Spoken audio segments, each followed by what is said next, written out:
अस्सलामुअलैकुम। तो वेलकम है आप लोगों का AM रात चैनल में। J-10D एयरक्राफ्ट जो कि एलिजिली कहा जा रहा है कि J-10 सीरीज़ के जितने भी जहाज़ हैं उनसे बेहतर है और उसका एक नया वर्जन चाइना लेकर आया है। उसकी एक नई तस्वीर मंजर आम पर आई है। आज उस पर एक डिटेल्ड एनालिसिस होगा और यहाँ 7 पॉइंट्स को मैं डिस्कस करूँगा। इन 7 पॉइंट्स को तफसील से पर बात करेंगे, लेकिन वीडियो में आगे बढ़ने से पहले आप हमारी वीडियोस को शेयर कीजिएगा, चैनल को सब्सक्राइब कर लीजिएगा एंड बेल आइकन को ऑन कर लीजिएगा। J-10D के एनालिसिस की ही तरफ आते हैं। पिछली इससे जो मैं वीडियो बना चुका हूँ उसमें मैंने ये बात की थी कि ये J-10B हो सकता है, क्योंकि माजी में एक कंसेप्ट आर्ट रिलीज़ की गई थी। उस कंसेप्ट आर्ट के मुताबिक J-10B वो एयरक्राफ्ट होंगे जिन पर कन्फर्मल फ्यूल टैंक्स लगाए जाएंगे, लेकिन ये असल में एक J-10C है। मैं पिछली वीडियो में चूँकि J-10B कहा था, लेकिन अब चूँकि एक नई तस्वीर आई है और इसको नए एंगल से देखा है तो ये चीज़ वाज़े होती है कि ये एक J-10C एयरक्राफ्ट है, ना कि J-10B।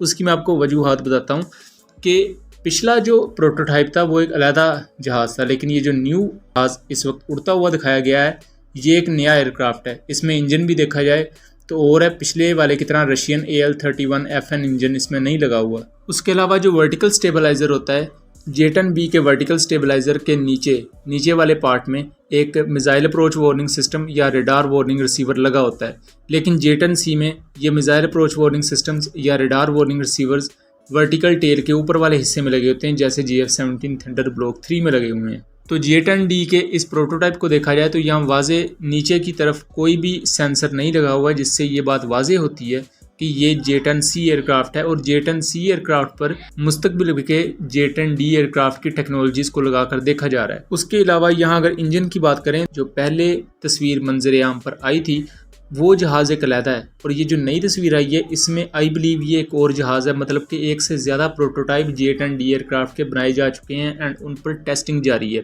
उसकी मैं वजह बताता हूँ। जो पहले तस्वीर लीक हुई थी उसमें क्लियरली देखा जा सकता था कि एक रशियन AL-31FN इंजन लगा हुआ, लेकिन जो ये तस्वीर है इसको अगर गौर से देखा जाए तो बहुत से सोर्सेज ये दावा कर रहे हैं कि इसमें थ्रस्ट वेक्टरिंग नोजल वाला इंजन लगा हुआ है, जो कि WS-10B की 3rd सीरीज़ वाला इंजन होता है। उसके बाद बहुत से लोगों का ये क्वेश्चन था कि अगर F-16D और J-10D एयरक्राफ्ट का मुआवजना किया जाए तो अगर J-10D अपनी डोर्सल स्पाइन के साथ अजाफी कन्फर्मल फ्यूल टैंक्स लेकर जाता है तो इसकी रेंज क्या होगी और ये कितना फ्यूल लेकर जाएगा। तो मैं आपको एक थ्योरेटिकल व्यू दे देता हूँ कि F-16 की जो लंबाई है वो 49 फुट और 5 इंच है, जबकि J-10D एयरक्राफ्ट इसकी जो लंबाई है इसकी लंबाई बिल्कुल J-10C जैसी ही है, 55 फीट और 2 इंच। जबकि इसकी जो ऊंचाई है J-10 एयरक्राफ्ट की वो 18 फीट 8 इंच है, जबकि F-16 की ऊंचाई सिर्फ 16 फीट है। मतलब कि J-10 एयरक्राफ्ट F-16 से लंबाई के हिसाब से भी बड़ा है और ऊंचाई के हिसाब से भी बड़ा है, मतलब हाइट और लेंथ दोनों हिसाब से J-10C एक बड़ा एयरक्राफ्ट है F-16 के हवाले से। तो जब overall air frame J-10C aircraft का बड़ा है तो जाहिरी बात है कि ये F-16 से ज़्यादा फ्यूल भी कैरी कर सकता है और F-16 से ज़्यादा रेंज भी रखता होगा। तो नॉर्मल इसकी रेंज 3500 किलोमीटर के आसपास है जो फेरी रेंज बनती है, और अगर ये मुस्तकबिल में कन्फर्मल फ्यूल टैंक्स बाकायदा कैरी करता है फ्यूल के लिए तो इसकी रेंज 4200 किलोमीटर से ज़्यादा होगी, जो कि F-16 ब्लॉक 50 की रेंज से ज़्यादा बनती है। तो रेंज के हवाले से इसे मुस्तकबिल में काफ़ी एडवांटेज मिलने वाला है। और दूसरा इसका एस्पेक्ट, दूसरा पहलू ये है कि अगर इस डोर्सल स्पाइन में जो इस वक्त हम देख रहे हैं इसके मतलब मेरा भी ज़ाती यही ख्याल है, तो दूसरे भी डिफेंस एक्सपर्ट्स हैं वो भी यही कह रहे हैं कि इसमें इलेक्ट्रॉनिक वॉरफेयर से मुतल्लिका सामान है, इलेक्ट्रॉनिक वॉरफेयर के गैजेट्स हैं, उसी पर मुनहसर ये डोर्सल स्पाइन है। अगर पूरी की पूरी डोर्सल स्पाइन में इलेक्ट्रॉनिक वॉरफेयर से मुतल्लिका चीज़ें हैं जिसमें जैमर्स होते हैं, इलेक्ट्रॉनिक वॉरफेयर सिग्नल इंटरसेप्टर्स होते हैं, हाई बैंड जैमर्स, लो बैंड जैमर्स होते हैं। इसके अलावा छोटे छोटे ऐसे भी डिवाइसेस को यूज़ किया जाता है जिनका काम इलेक्ट्रॉनिक क्लाउड पैदा करना होता है। ये इलेक्ट्रॉनिक क्लाउड क्या करते हैं कि जहाज़ के इर्द गिर्द एक चार्जेस की फ़िज़ा फैला देते हैं। हम पॉजिटिव और नेगेटिव चार्जेस फिज़िक्स और केमिस्ट्री में पढ़ते हैं। ये जो इलेक्ट्रिक चार्जेस होते हैं ये ना सिर्फ दुश्मन के रेडार सिग्नल्स को डिस्टर्ब करते हैं, इस तरह दुश्मन का रेडार आपके जहाज़ों को देख नहीं पाता, बल्कि दुश्मन के एयर डिफेंस सिस्टम को भी धोखा देने में काफ़ी कारआमद साबित होते हैं। J-10D एयरक्राफ्ट की जो पहली तस्वीर मंजर आम पर आई थी उस पर मेरा एनालिसिस कंप्लीट मौजूद है, उसका लिंक मैंने डिस्क्रिप्शन में दिया है। उसकी जो डोर्सल स्पाइन थी उस पर एंटीनाज मौजूद नहीं थे, लेकिन ये जो न्यू J-10D एयरक्राफ्ट की तस्वीर निकल कर सामने आई है इस पर 2 एंटीनाज मौजूद हैं, जबकि J-10B एयरक्राफ्ट पर आई थिंक 1 एंटीना मौजूद होता है। इससे ये बात और कंफर्म हो जाती है कि चाइना एक से ज़्यादा J-10D एयरक्राफ्ट के प्रोटोटाइप्स को उड़ा रहा है और उन पर टेस्टिंग जारी है। यहाँ एक और अहम पॉइंट हमें समझना चाहिए, वो ये कि इसमें कोई भी मेन स्ट्रक्चरल चेंज चाइना ने नहीं की है, बस एक डोर्सल स्पाइन को यहाँ अजाफी लगाया गया है। मेन स्ट्रक्चरल चेंज यहाँ ना करने का फ़ैसला अहम है। उसकी वजह यह है कि चाइना ज़्यादा से ज़्यादा वक्त नहीं देना चाहता किसी भी प्रोजेक्ट को, क्योंकि चाइना मुस्तकबिल के बहुत से प्रोजेक्ट्स पर काम कर रहा है। चाइना और पाकिस्तान की मिलिट्री को अगर आप बगौर इनका जायज़ा लें, इनका एनालिसिस करें, तो आपको पता लगेगा कि बहुत से प्रोजेक्ट्स अंडरवे चल रहे होते हैं, लेकिन पब्लिक डोमेन में उनकी ज़्यादा आगाही नहीं होती। मतलब पब्लिक डोमेन में मिलिट्री से मुतल्लिका चीज़ों की ज़्यादा इन्फॉर्मेशन नहीं दी जाती। J-10D के हवाले से मुख्तलिफ जो तस्वीर सोशल मीडिया पर गर्दिश कर रही थी, जिनमें J-10D एयरक्राफ्ट के डिज़ाइन को स्टेल्थी बताया जा रहा था और मुख्तलिफ कंसेप्ट आर्ट भी पब्लिक की गई थी 3D ऑब्जेक्ट क्रिएटर्स की तरफ से, तो वो सब की सब फेक थी। क्योंकि मैं कई दफ़ा ये बात कर चुका हूँ, कोई भी जहाज़ होता है, अगर उसका कोई नया वर्जन बनाया जाता है तो उसका डिज़ाइन वैसा ही रखा जाता है। अगर आप डिज़ाइन ही बदल देंगे तो वो तो जहाज़ ही कोई और बन जाता है। एक बहुत ही अहम सवाल जो मुझसे कुछ लोगों ने किया भी, कि जब चाइना के पास इलेक्ट्रॉनिक वॉरफेयर के तौर पर उनके पास J-16D एयरक्राफ्ट भी है, J-15D भी, वो नेवल इलेक्ट्रॉनिक वॉरफेयर वर्जन बना रहे हैं J-15 का, तो फिर वो J-10D एयरक्राफ्ट क्यों बना रहे हैं जो कि J-10 सीरीज़ का इलेक्ट्रॉनिक वॉरफेयर वर्जन होगा? तो इसका जवाब काफ़ी कॉम्प्लेक्स है।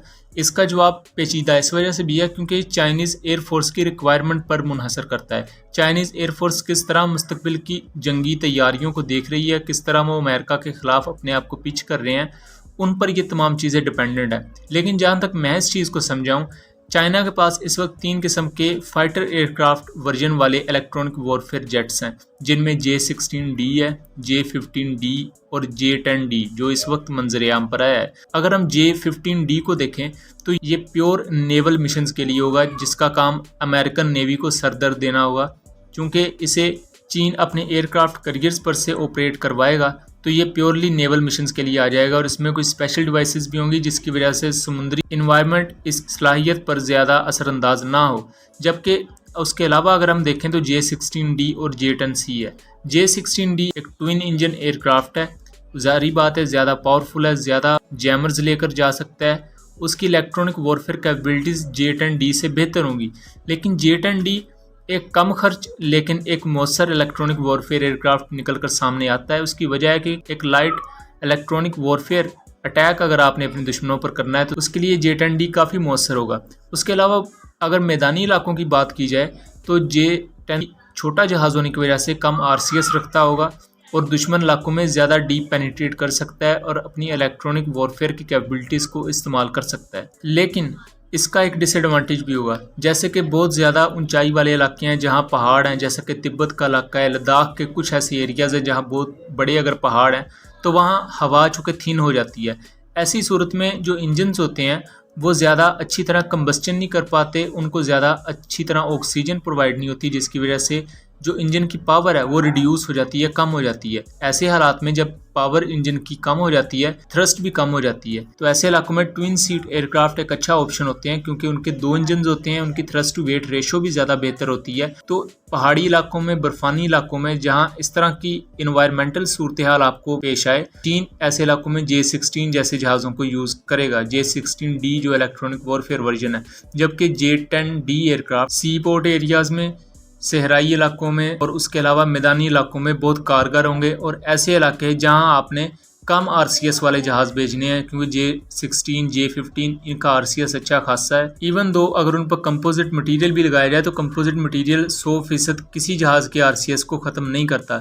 इवन यूरोफाइटर टाइफून को भी देखा जाए तो उसमें 95% से ज़्यादा कंपोजिट मटेरियल यूज़ किया गया है हर लिहाज से, लेकिन उसके बावजूद उसका RCS 0 या बहुत कम नहीं हो जाता। कंपोजिट मटेरियल के और भी बहुत सी एप्लीकेशंस होते हैं, हम लोगों के नज़दीक सिर्फ ये एक मिसकंसेप्शन बन गई है कि कंपोजिट यूज़ कर लिया है तो RCS कम हो जाएगा। RCS बहुत सी चीज़ों पर डिपेंड करता है, सिर्फ कंपोजिट मटेरियल पर नहीं।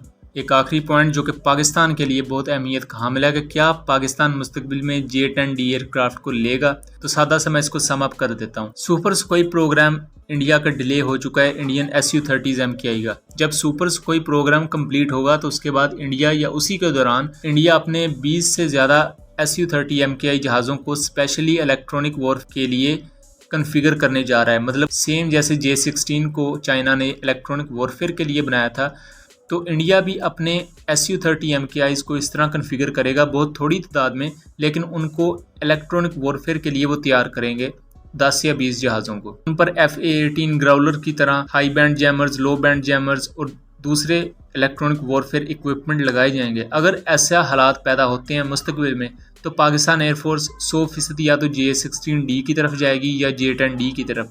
लेकिन मेरा ज़ाती ख्याल है कि पाकिस्तान एयरफोर्स J-10D की तरफ जाएगी, क्योंकि J-10D एक छोटा एयरक्राफ्ट है, RCS कम है, और पाकिस्तान का रकबा भी अगर देखा जाए तो हमारे यहाँ रकबा छोटा है, हमें बड़े जहाज़ों की कोई ख़ास ज़रूरत नहीं है। तो उसके लिए J-10D एक अच्छी अपॉर्चुनिटी होगा पाकिस्तान एयरफोर्स के लिए, एंड पाकिस्तान एयरफोर्स ऐसे हालात में ज़रूर J-10D को ख़रीदेगी।